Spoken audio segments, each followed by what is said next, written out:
Join us today as we learn how people are using basketball to go mad.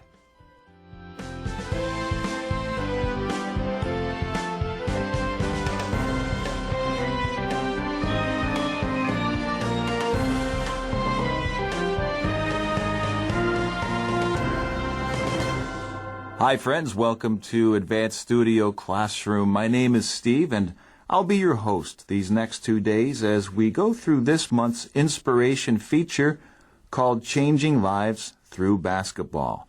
Now we know that you have many options when you want to practice and improve your English, so we thank you for joining us today. Now in the studio with me is Hazel. Welcome, Hazel. Well, thanks, Steve. And we have Tim. Tim, for the first time. Welcome, Tim. Thank you, Steve. I'm glad to be here. Good, good.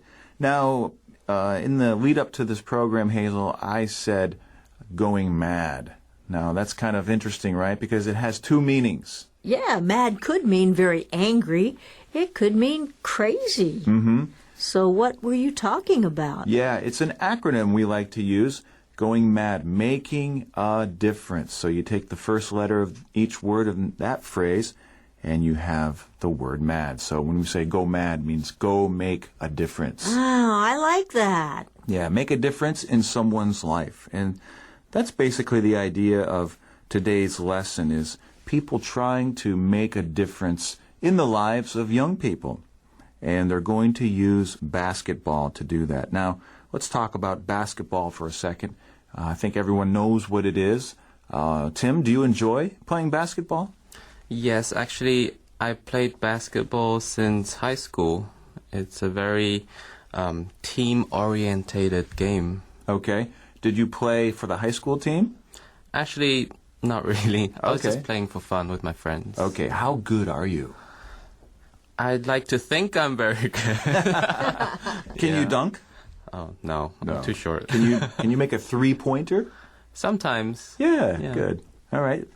Well, that's fun. Basketball is enjoyable. Hazel, what about you? Are you a basketball fan or not? I'm a little bit of a fan. I enjoy certain teams, and I enjoy maybe shooting a few hoops, but I'm not very good at playing because when other people try to take the ball, it makes me too nervous. Yeah, yeah. I like what you just said, shoot hoops, and that's a very informal way to say basketball. Let's go shoot some hoops. And so there are many different slang words associated with basketball. Maybe we'll hear a few more before this lesson is through. Well, young boys. Tim, probably you remember this, and I remember this. Young boys, many are just crazy about basketball, and there are lots of basketball stars in the NBA that the young boys look up to, and so some people are using this as a tool to help young boys who are in trouble or in jeopardy at school with their grades and behavior to help them improve their lives. And so let's talk about that today. Let's talk about the deck for a moment. Mentors. Now, we're going to see this word a lot in this lesson, so we need to understand what is a mentor. Hazel? A mentor is someone that helps another person. Usually I think of an older person, maybe a man that would help a young boy to know how to live a better lifestyle. Okay. Yeah, we might say a life coach, someone to help you to navigate through the difficulties that young people experience. An older brother could be a mentor to a younger brother, right? Or an older sister, or an aunt, or even your dad can be a mentor. Usually somebody who's older, as you said, Hazel, who helps younger people who are less experienced to navigate through the problems of life. So there are some mentors who want to use basketball to help young boys navigate through the issues that they face. And they're doing this in Akron, Ohio. So I don't know if you guys are familiar with LeBron James. Have you heard of him? I've heard of him. Of course we have. Yeah. This is his hometown. Okay, so this is where he grew up. I don't know exactly where in Akron, but He's from this area, to give you a little idea of how basketball-minded the public is. I'm sure everybody knows he's the hometown hero. And so basketball is very much on the minds of people in Akron, Ohio. All right, let's go to the lesson now. Let's open our magazines to page 38 and read, starting on the left-hand column, Changing Lives Through Basketball.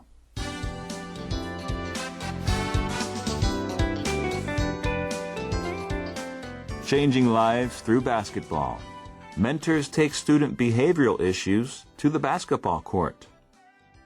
Sixth graders across Akron, Ohio, are learning to behave and believe in themselves through a new public-private partnership that uses their love of basketball to achieve the community's desire to see boys grow into respected and respectful men. The Chosen. Silas Hardiman is among 76 students at 7 Bucktel and East Elementary schools who participate in the extracurricular character building program. Administrators see promise in targeting more resources not only in middle school, where disciplinary actions spike as pubescent males undergo problematic physical and emotional changes, but also to East and Bucktel, which together enroll 23% of the public school system's students, yet account for 36% of its out-of-school suspensions. All right, we are talking about using basketball to make a difference in young boys' lives, and we're talking about sixth graders. So what age group are we in right there, Tim? Or Hazel, what do you think? Is that like 11 or 12 years old? Yeah. Right? Yes, before middle school. Yeah, before middle school. Right, that's right. Right as you're entering middle school. Yeah, middle school. And I remember in my life, middle school was probably the hardest time in my life as far as going through changes and Yes. and making adjustments and finding my way in the world and knowing who I am. What do you think, Tim? Yes, actually, like there's a key word here, like pubescent, right? So for boys, they are going through puberty. Like their character is changing, their attitudes are changing. Yeah, especially like in Akron, Ohio, where it might not be like that well-developed areas. Boys without a father, Right. they're hard to find their own character at that specific time. Yeah. Hazel, did you have like the worst, a worst time in your period of growing up? Like, Probably, but I don't think it was junior high school. I enjoyed junior high you school. did? Yeah, I think hated it. I just had good teachers and good subjects, and I did pretty well. And elementary school was a little bit hard for me, in that it was same because you stayed with one teacher. If you got a teacher that wasn't very good, you just had to go through the year with one teacher. So I really liked the idea of changing classes and learning new topics and meeting new friends in every class. So. Okay. So I kind of enjoyed that period. Yeah. I remember it being a time of bullies and just identity. Who am I? Those life questions that young boys and girls ask at that age. Well, sixth graders are learning to behave. That's a time for them to learn the social norms, how to behave in society, and to believe in themselves. That's important for young people, is to have confidence in themselves. And a lot of people don't. A lot of young people don't. A lot of people that age have low self-esteem or a low self-image. Yeah, why do you think that is, Hazel? Well, maybe like you said, other people sometimes are bullies, and children like to make fun of each other at that age, and they don't really think about other people's feelings. They're just having fun with their friends. Yeah. It can be a very messy time, and so there are some people who are trying, through a public-private partnership, to use the love of basketball to achieve the community's desire to see boys grow into respected and respectful men. So this is obviously something that's on the mind of the community leaders, and they see this as a problem, and they want to address it.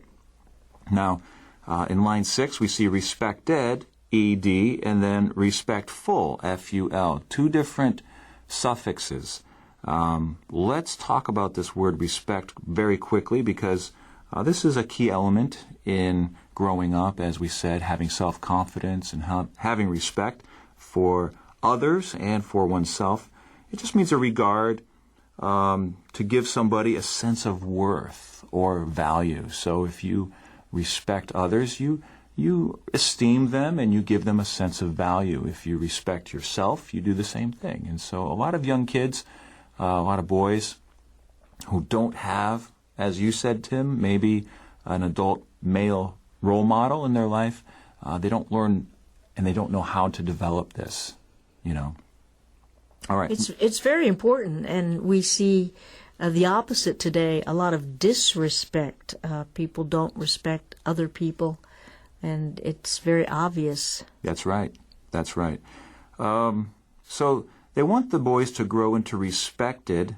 That means they want the boys to receive value and esteem from others, and they also want the boys to give it, to be respectful to others. So they want to raise the children in the community in a way that is positive and will produce, a good environment for the community.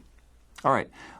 Tim, would you please take us into the top of the right-hand column, the chosen?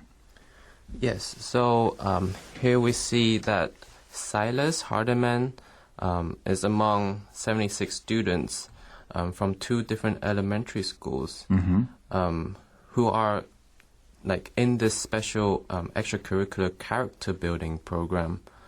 Let me explain this. This is a little confusing. What happens is in Buckdale, there's a town in Ohio called Buckdale, and within Buckdale there are a group of schools.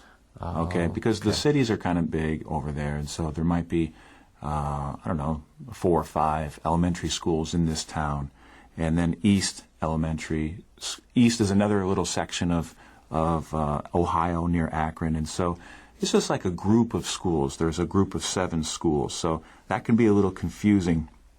That's how it's worded in the lesson. So Silas is one of the students from this area, and he is participating in the extracurricular. That's a huge word. Let's explain that for a second. Hazel? Okay, well, curricular is something that you need to study. It's the regular school program. So if it's extracurricular, it means it's extra, it's optional. Usually extracurricular means after school, on your own time. Okay. And so that's a program that they have that's voluntary. Great. Yeah, extracurricular activities, sports, maybe a club after school.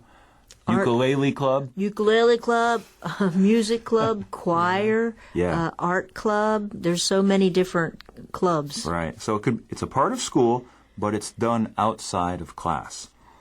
And character building there, wow, that's what it's all about. That's what these mentors want to do with these young boys, is to build character in them. So the administrators in the school districts, they see promise in targeting more resources, not only in middle school, where disciplinary actions spike as pubescent males undergo problematic changes. And this just reflects what I was talking about earlier about me thinking junior high was the most problematic time in my life, and I fully understand that. Going through so many changes and emotional changes, and so I have to be honest with you guys. I had discipline problems growing up. No. Yes. Really? Yes. Oh. Can you tell us more? I was not. Well, a little bit. I mentioned bullying before, and I'm ashamed to say that I probably was part of that process, that cycle, the cyclical thing. If you are bullied, you probably might bully other people to make yourself feel better. And it was just kind of this cycle that you get into. And, I didn't really know any better, and I had to learn some things. It was really some life lessons I had to learn in junior high school. But I was a problem. We'll Has talk. that changed? I think so. Okay, yes, What about you guys? I'm sure you guys were perfect students. That could be. Did you guys ever get sent to the principal's office, Hazel? No, I didn't get in that much trouble, but once in a while. Tim, you did, right? Tell me. No. Help me out. I was the shy one. Like, I'd like to stay out of all the, like, there's always like a few groups of kids that like to hang out and bully in a group. Right. And you kind of just stay away from those kind of groups to get out of trouble. Okay, so you steered clear of all that. Yes. I was in the midst of it. Thank you for your confessions, Steve. Yeah. Well, I like to encourage people, that people can change and people do change. And, if you make mistakes in your life in the past, you can ask for forgiveness and move on and grow in that. So that's a little bit about me. Let's move on. So 23% of the public school system students are in Buckdale and East, yet they account for 36% of its out-of-school suspensions. So they have an extra amount, especially difficult students in these schools, right? That's what it's saying. Out-of-school suspension. A suspension, Hazel, do you know what that is? Well, that's when you can't go to school for a time. You're suspended, they say. So when you suspend something, you put it on hold. So students, if they're bad, they do something very wrong. Perhaps they're not allowed back in school for maybe 3 days or a week. Mm-hmm. And some kids love that, right? I was suspended a few Really? times. Yes. Is that right? And you make a good point that kids love it. And so look at that thing, that phrase on line 11, out-of-school suspension. Kids love out-of-school suspension. That means they cannot come to the school area. They have to stay home or whatever. But something that schools have implemented when I was in school, they just implemented it called in-school suspension. So you have to serve your suspension in school. See, that's not fun. So, That I hated. Right. You don't even get the benefit of not being in school. You have to sit in a classroom. It's like you can't talk. You have to just do your work. That's in-school suspension, and that's what I had to go through. So I think to me that would be more of a punishment. I mean, if you want to discipline a student, that would be better than out-of-school suspension. Right. Oh, the days of out-of-school suspension. Oh, those days. Steve, let me just point out that this paragraph looks to me like it's only one sentence, so it is a little bit difficult in English to go through it and to understand it. Yes, it is. And that's kind of the writing style of a lot of magazine articles. They want to give you little bits and let you chew on it for a while, and then they'll start a new paragraph. So take some time if you don't fully understand it. Go through it a little bit slowly and review some of the key words, and then join us as we go into the next section, making a positive impact.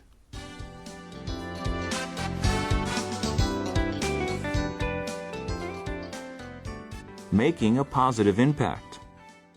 The basketball program already is paying off, said Student Support Director Dan Rambler.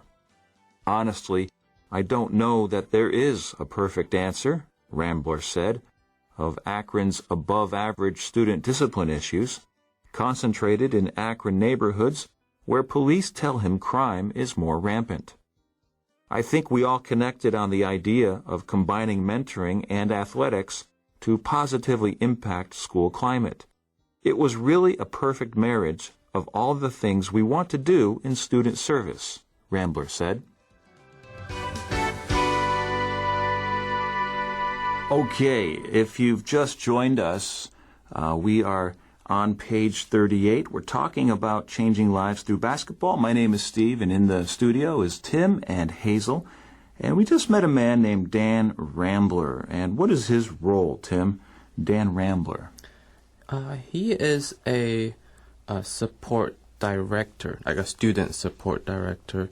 So he is helping with the whole program of using basketball to, like we've already mentioned, like on the problematic kids who are struggling at school, and they're using this program with using basketball to help these kids. Okay, this is interesting. We're going to meet some people who have some very interesting job titles that didn't really exist when I was in school. How about you, Hazel? Certainly not when I was in school. Yeah. Did they use basketball to help make you a better student? No. I didn't think so. Didn't work if But they it did. would have been fun, right? Because I think this whole idea is a great idea to get students doing something that they want to do and let them be respected for their good behavior while they're playing a game. Yeah. Unfortunately, as I said, there's new job titles springing up, and we'll see a few more in this lesson, where there are men and women working in schools to create an environment of learning, and these things are just maybe 15, 20 years old, or maybe 25 years old. But these are all things that didn't exist before. They didn't need to exist. Usually it was the teachers who were creating the environment in the classroom. They set the tone. But why do you think we need these kinds of people now in school? Hey, what changed? What do you think changed, Hazel? Could it What be changed? Could it be the home life of these kids? I think that's part of it. Yeah. I think when we were growing up, when I was growing up, if you got in trouble, your parents were not happy with you. Maybe you were not only punished at school, but punished when you got home. But it seems the opposite is true now. If you get in trouble, perhaps your parents will go and talk to the teachers and say the teacher wasn't behaving well, that their son is mistreated or That's their right. daughter. Yeah. So it's a whole change of who's respecting who and who should, whose fault, who is at fault. That's right. Who's responsible? Mm-hmm. And for many, many years, it was the parents. They were the ones who were showing or controlling their children and helping them to grow in a way that's acceptable, their behavior. But now that responsibility is kind of shifted into the schools, and now parents are expecting a lot more from their teachers, from their children's teachers, rather. And there's a shift going on, and so we're seeing that these problems require new people in the school with new job titles. And so that's Dan Rambler, and he says there's not really a perfect answer to this problem, and he's talking with the local police department, and they're telling him that the crime is more rampant, and so everything just seems to be getting worse and worse. Let's look at that word rampant really quickly. Tim, what happens if something is more rampant? When you say it's more rampant, it's something that, like you said, it's getting worse really quickly. Mm-hmm. It's getting out of hand. Like they need to find a solution really quickly. Okay, good. Very good. And so Dan Rambler and the police department and others, they all connected on the idea of using sports to help mentor the young people. And they're thinking it's going to have a positive impact on the school climate. And that's something kind of new for me, is to hear like the school has a climate. Normally when we think of climate, we think of the weather, but there's a climate or an atmosphere inside the school. Does a school have an atmosphere of learning? Does the school have an atmosphere of high standards and high expectations? Some schools don't. And so one of the jobs of Dan is to create that atmosphere, to create that climate. Hazel? Well, I was just thinking that on line 15 you see that phrase above average, and usually that has a very positive meaning. If someone is above average, it's a good thing. But here it's talking about a bad thing. What is above average is their discipline issues. Right, so it's used in a negative way there, which is unusual. You're right. All right, let's finish up this lesson. We'll go over to page 39 and finish the reading on the left-hand column, Full Court Program.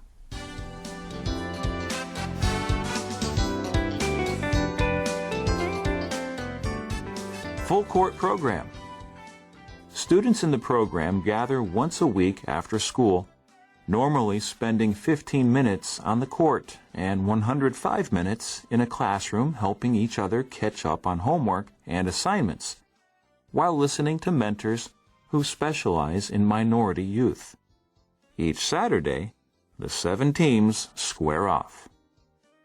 The first game tipped off with more than 200 students, parents, and educators. As the 6-month program progresses, student athletes are coming to realize that if they get in trouble or fail to meet weekly academic goals set by teachers and testing software, they don't get to play. The boys are behaving and excelling in reading and math, administrators said. I decide if they're eligible to play, said Kyle Early, who reviews weekly progress reports and makes the kids run suicide drills for bad behavior. All right, so we find out that the boys are just playing basketball for 15 minutes and then they study for 105 minutes. But I think really the incentive for them is to be able to play on Saturday. That's the big day where all the teams compete together. They square off. Okay, so they're competing against each other. And so if the kids don't do their homework, if they're not doing well in their studies, they don't get to participate on Saturday. And we find out that the first game tipped off with more than 200 students, parents, and educators. So it turned out to be quite a success. Well, friends, we're going to stop here, and we're going to pick up tomorrow more of this lesson, Changing Lives Through Basketball. We're so happy that you've joined us. Please come again tomorrow for day 2 of this inspiration article. Until then, have a great day.